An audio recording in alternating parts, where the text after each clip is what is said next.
You've decided to sleep. The alarm is set. The room is dark. Your limbs feel heavy. No one is forcing you to stay awake. Yet still, your hand reaches for one more choice. That delay might look like weakness. Biologically, it's more complex. Sleep pressure is rising. But circadian alerting, light, and rewards keep you alert. Hold on to that contradiction for a moment. This is called bedtime procrastination. Voluntarily going to bed later than you intended, without any external obstacle. Imagine standing at the end of the day, with the door open, but your hand refuses to turn the handle. So this isn't just bad sleep hygiene. The real question is how homeostatic sleep drive, depleted self-control, circadian timing, and a sense of autonomy all collide here. Put simply, bedtime becomes a border checkpoint between your biological body and your conscious self. What's troubling is that the body may be ready to leave the day behind before your self is. The easy explanation is a moral failure. Undisciplined, careless, addicted to comfort. Someone says they want sleep, but acts like the bed is negotiable. Crows and colleagues in 2014 found bedtime procrastination linked to lower self-regulation, shorter sleep duration, and daytime fatigue. But this isn't just forgetting the time. It's more like watching yourself ignore a signal you fully understand. So that sounds like a clear story, but it's not. Later research separated this pattern from simple, poor planning because people often delay bedtime even when tired. The gatekeeper to sleep has all the right paperwork, but still won't open. The body shows fatigue. The intention points to bedtime. No external barrier stands in the way. Yet the gate stays closed. That's the first crack in the notion that it's just laziness. If tiredness alone created sleep, this behavior wouldn't exist. Sleep drive is the pressure that builds the longer you stay awake. One chemical linked to this is adenosine, which accumulates as the hours add up. Think of water rising behind a dam. The level climbs, the weight grows, but the flood doesn't start just because the water is high. There are still gates. There are still alarms. There are still operators who are too tired to let go. This is why exhaustion can feel so convincing, yet fail to turn into sleep.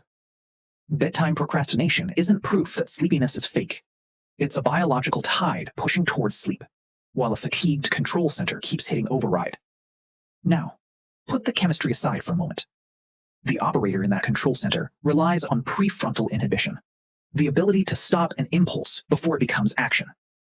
Simply put, it's the part of your system that says, no, don't open another tab, don't start another episode, don't negotiate with the pillow.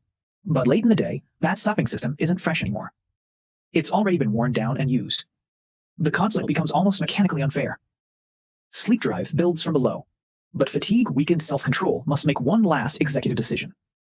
It has to end stimulation. It has to close the small channel of choice. It has to accept that the day is over. That sounds simple in the morning. At midnight, it's anything but. The final act of going to bed is no passive surrender. It's a decision to stop deciding. The cruel design is that bedtime calls for self-control just when the day has already drained it. Sleep pressure is only one force at play.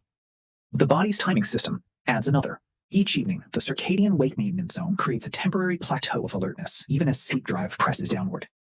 Imagine feeling the tide rise around your ankles, while the harbor light still signals the channel is open. Here, the story shifts from a moral struggle to a mechanical one. The night clock is like a compass pulled away from true north by electric light. It still tries to point toward biological night, but the room is full of small magnetic errors, each tugging the needle further from darkness. The modern bedroom becomes a small laboratory where darkness yields to a controllable, rewarding blue-lit extension of daytime. A 2015 study at Brigham and Women's Hospital found that evening use of light-emitting e-readers suppressed melatonin, delayed the circadian phase by over an hour, reduced next morning alertness, and shifted REM sleep timing.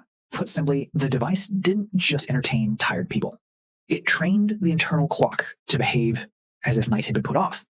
In contrast, a 2013 camping study at the University of Colorado Boulder showed that natural light advanced melatonin timing by about 2 hours. This isn't just a mood change, it's the sleep clock moving earlier, as if the compass had been allowed to find north again. So bedtime resistance is amplified by the world around us, not just by intention within us. Light, reward, and timing all push the boundary outward. The body may be ready to rest, while the environment quietly extends the workday's reach. We think we're stealing an hour, but the room is quietly teaching our bodies that night hasn't started yet. By this point, the delay isn't about sleep hygiene anymore. It's about territory. Revenge, bedtime procrastination, is the popular term for refusing to sleep after a day claimed by other demands. The phrase sounds dramatic, but the mechanism is quieter and colder. The hour isn't necessarily enjoyed. It's unsupervised. The night becomes the last unsupervised province after the day has been managed. Work dictates the morning. Messages punctuate the afternoon. Obligations fill over gaps between meals. Then sleep arrives. Not as comfort, but as a final border checkpoint. To enter it, the person must stop choosing. But don't mistake this for freedom. Research from the pandemic era linked bedtime procrastination with the loss of control and psychological distress. Perceived control isn't some abstract trait floating above us. It's the felt difference between opening a door yourself and being moved through a corridor by someone else's schedule. When that difference collapses during the day, the night carries a strange emotional weight. That's why the conflict isn't just about a flawed routine. The nervous system is negotiating ownership. Sleep pressure demands recovery. Circadian rhythms may already be shifted. Reward feels close enough to touch. And the last remaining hour softly whispers, "No one's standing over you now." The work layer strips away sentimentality. The WHO and ILO estimated that working 55 or more hours a week contributed to 745,000 deaths from stroke and ischemic heart disease in 2016. Work time is not just a mood, a complaint, or a private imbalance. The calendar doesn't only organize life. It can enter blood vessels, disrupt sleep timing, and shape the nervous system's sense of ownership.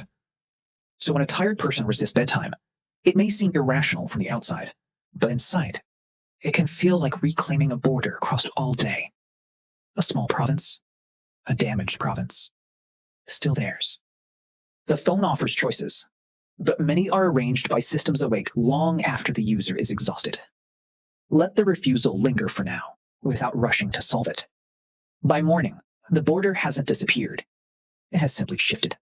The night was used to reclaim the self, but the cost is paid by the next self. The one who must think, eat, answer, decide, and resist again. Controlled sleep restriction studies from the University of Chicago revealed endocrine and metabolic disruption. This isn't just waking irritable after a shortened it's the night seeping into hunger, attention, mood, and the chemistry that makes ordinary self-control feel heavier. That's the loop. Delayed sleep shortens recovery. Shortened recovery weakens attention, emotion regulation, metabolism, and inhibition. Weaker inhibition makes the next bedtime easier to lose. The province is reclaimed for an hour, then text the next day. A loan from tomorrow's nervous system to buy a few minutes of unsupervised life tonight.